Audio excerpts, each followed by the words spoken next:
Thank you for plugging into this Family Life News podcast, streaming issues-driven, family-focused news.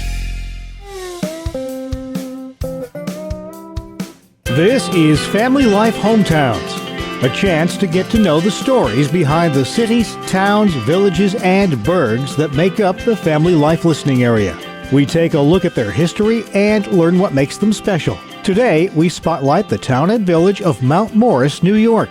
Located in western Livingston County, less than an hour's drive south of Rochester, the first European settlers arrived on the scene around 1784 in what was originally known as Allen's Hill. Then it was Richmond Hill, before eventually being named for financier, lawmaker, and founding father Robert Morris, whose signature is on both the Declaration of Independence and the U.S. Constitution. The town's current population is around 4,000.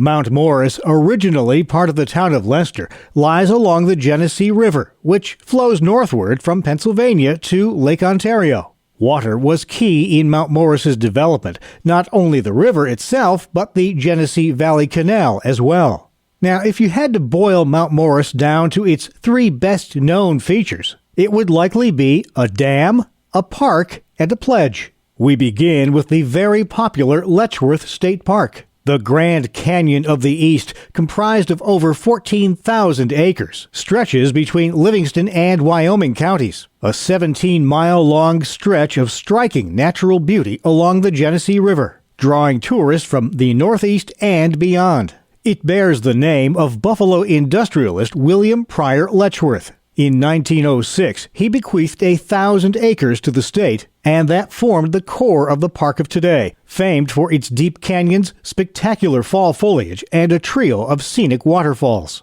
In 2020, it topped a list of best state parks in America. Hand in hand with the parkland is the majestic Mount Morris Dam. Looking to do something about periodic serious floods which impacted the Genesee River Valley and the city of Rochester, the U.S. Army Corps of Engineers, fulfilling the Congressional Flood Control Act, began construction in 1948 on the Mount Morris Dam, the largest concrete dam east of the Mississippi River. They finished in 1952. Adjacent to Letchworth Park, it controls the flow along the Genesee.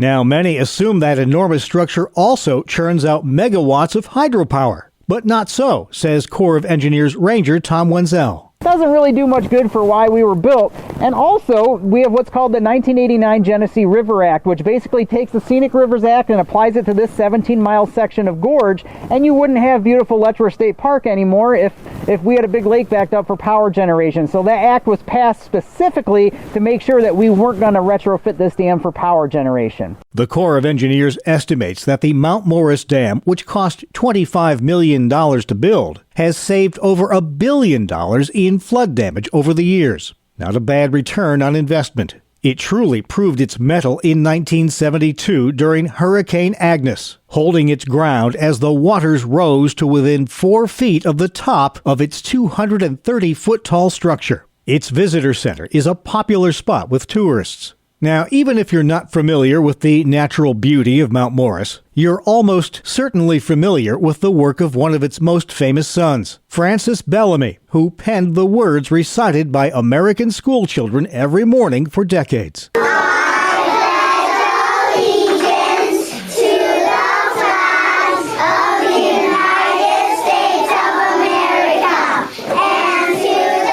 Bellamy, whose family moved to Rome, New York when he was 5 years old, went on to become a Baptist preacher, studying theology at the University of Rochester. Years later, his travels brought him to Massachusetts, where in 1892, as part of a patriotism campaign in American schools, he penned the pledge. It included the hand-over-heart gesture, which became known as the Bellamy Salute. But despite being a preacher, his version did not include the words "under God." Those were added later by an Illinois attorney named Albert Bowman in 1948, an addition eventually made official by a joint resolution of Congress in 1954. So whether for the Pledge of Allegiance, its mighty life-saving dam, or the undeniable beauty of one of America's favorite state parks, there's no shortage of things to like about Mount Morris, New York.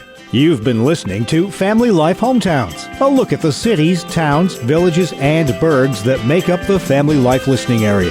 Please join us again next time at this same time for another edition of Family Life Hometowns.